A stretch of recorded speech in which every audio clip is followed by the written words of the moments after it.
بسم اللہ الرحمن الرحیم نحمدہ ونصلی علی رسولہ الکریم۔ دوستو بزرگو، اللہ پاک نے اس دعوت و تبلیغ کے کام کو ساری دنیا کے آخری کونے تک پھیلا لیا ہے۔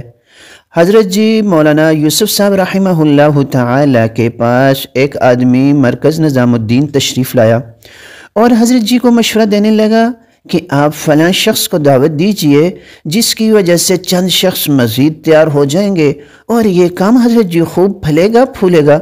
حضرت جی رحمہ اللہ تعالی نے فرمایا، میرے بھائی، ہمارا یہ کام شخصیت سازی کا نہیں ہے بلکہ شخصیت سوزی کا ہے۔ جب تک دعوت کے کام میں شخصیت سوزی نہ ہوگی، اس کام میں روح پیدا نہ ہوگی۔ تو آج کا ہمارا مذاکرہ جو ہے، یہ ملفوظات حاجی عبدالوہاب صاحب رحمہ اللہ تعالی، جن کو اللہ تعالی نے ایک دین کا درد دیا تھا، ایک دین کی دعوت کا غم اور امت کے جو ہے ٹوٹ جانے کا غم اللہ پاک نے ان کے دل میں بھرا تھا۔ آج ان کے ملفوظات آپ حضرات کے ساتھ شیئر کیے جا رہے ہیں۔ انہوں نے فرمایا، اب اصل یقین یہ ہو گیا کہ زندگی تو مال سے بنے گی، مال سے، اور آخرت بنے گی اعمال سے، حالانکہ بالکل غلط ہے۔ فرمایا، اب اصل یقین یہ ہو گیا زندگی تو بنے گی مال سے اور آخرت بنے گی اعمال سے، حالانکہ بالکل غلط ہے۔ اعمال سے دنیا کی زندگی بھی بنے گی اور اعمال سے ہی آخرت کی زندگی بھی بنے گی۔ ہر ایک پر محنت کر کے ان کا ذہن بناؤ۔ فرمایا کہ اللہ کے غیر کا تاثر ختم کرنے کا سب سے پہلی بات ہے 12 برس حضور اکرم صلی اللہ علیہ وسلم اس بات پر خرچ کر گئے۔ فرمایا، ہندوؤں سے لڑنا تو آسان ہے، مریں گے یا جئیں گے، مگر تبلیغ میں تو روزانہ جذبات کی جنگ ہوتی ہے۔ ایمان کی تعریف یہ ہے کسی کی بات کو کسی کے اعتماد پر سچا ماننا، اس کو ایمان کہتے ہیں۔ پس حدیث میں جو بات آئی ہے یہ کافی ہے۔ فرمایا کہ مسواک کے بغیر وضو کرنا کتنے نقصان کی بات ہے۔ حضور اکرم صلی اللہ علیہ وسلم کی باتوں کو اکلیم بکلیم، کریا کریا رواج میں لانا اور اللہ کے امر پر جان دینا اور لوگوں کو اس کے لیے تیار کرنا۔ حاجی عبدالوہاب صاحب نے فرمایا، ہم اس بات کو دیکھیں گے کہ ساری دنیا اللہ پاک کی منشا کو پوری کرنے والی بنی ہے یا نہیں بنی۔ نہ ہمیں اپنا خاندان یاد رہے، نہ اپنی ذات یاد رہے۔ ہم اس بات کو دیکھیں گے کہ ساری دنیا اللہ پاک کی منشا کو پوری کرنے والی بنی ہے یا نہیں بنی۔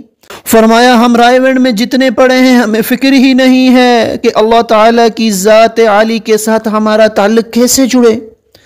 آج ذہن یہ ہے کہ مخلوق کو مخلوق سے فائدہ کیسے پہنچے۔ پورا ملک اللہ سے بغض پیدا کرنے میں لگا ہے۔ اللہ نے ہمیں ایک محنت دی ہے، یہ وہ محنت ہے قوموں کے دلوں کو اپنی طرف پھیر دے۔ نبوت بند ہو گئی مگر نبوت والا کام بند نہیں ہوا۔ اگر کوئی بھی نہ رہے، صرف ایک امتی رہ جائے تو اس پر بھی پوری کی پوری ذمہ داری ہے۔ فرمایا، ساری دنیا کے انسانوں کے پاس جانا، اللہ کا پیغام پہنچانا ضروری ہے۔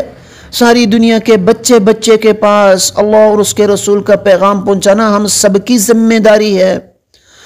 آخرت کی کامیابی حضور صلی اللہ علیہ وسلم کے دین کے بغیر ممکن ہی نہیں۔ بچے کو اس محنت پر ڈال دو کہ ہمیں اللہ بھی اس محنت کرنے والوں میں شمار کر لے۔ بچے کو اس محنت پر ڈال دو تاکہ اللہ ہمیں بھی ان محنت کرنے والوں میں شمار فرما لے۔ فرمایا علماء کرام سے کہ ہر علاقے میں جا کر چکر لگائیں کہ کتنے علماء کرام کام کر رہے ہیں۔ فرمایا کہ جو اختیار میں ہے وہ کرو، جو اختیار میں نہیں ہے وہ اللہ پاک کر دیں گے۔ فرمایا کہ دوسروں کو کراتے ہوئے خود عمل کرتے ہوئے اس پر اللہ پاک دین کو کھولیں گے۔ فرمایا، ہماری محنت رسمی نہیں، جس محنت میں ایمان نہ ہوگا وہ محنت قبول نہ ہوگی۔ ہماری محنت رسمی نہیں، جس محنت میں ایمان نہ ہوگا وہ محنت قبول نہ ہوگی۔ فرمایا، محنت کرنے والے محنت نہ کرنے والوں سے اپنے آپ کو اچھا سمجھتے ہیں، اس لیے قبول نہیں ہوتے۔ فرمایا، آج عملی ارتداد امت میں آ چکا، اس سے امت کو نکالنا ہے۔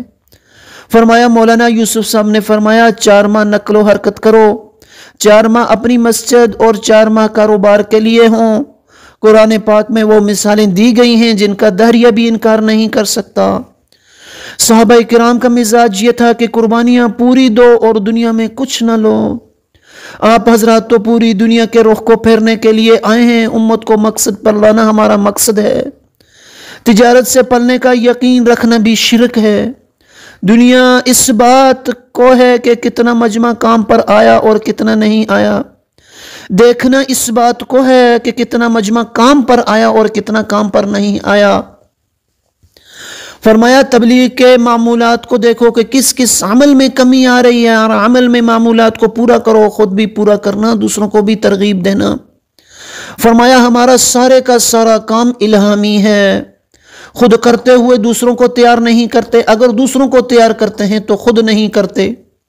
فرمایا ہر حال میں سادگی ہو، فضائل بیان کیے جائیں اور یہ نہ پوچھا جائے کہ فلاں کام کیا ہے یا نہیں کیا۔ فرمایا فضیلت کی وجہ سے داعیہ پیدا ہونا ہی اصل مقصد ہے۔ فرمایا ہم نے اپنے آپ کو ساری دنیا کا ذمہ دار سمجھیں اور کہیں کہ اے ساری دنیا کے انسانوں، لا الہ الا اللہ محمد الرسول اللہ کہہ لو، کامیاب ہو جاؤ گے۔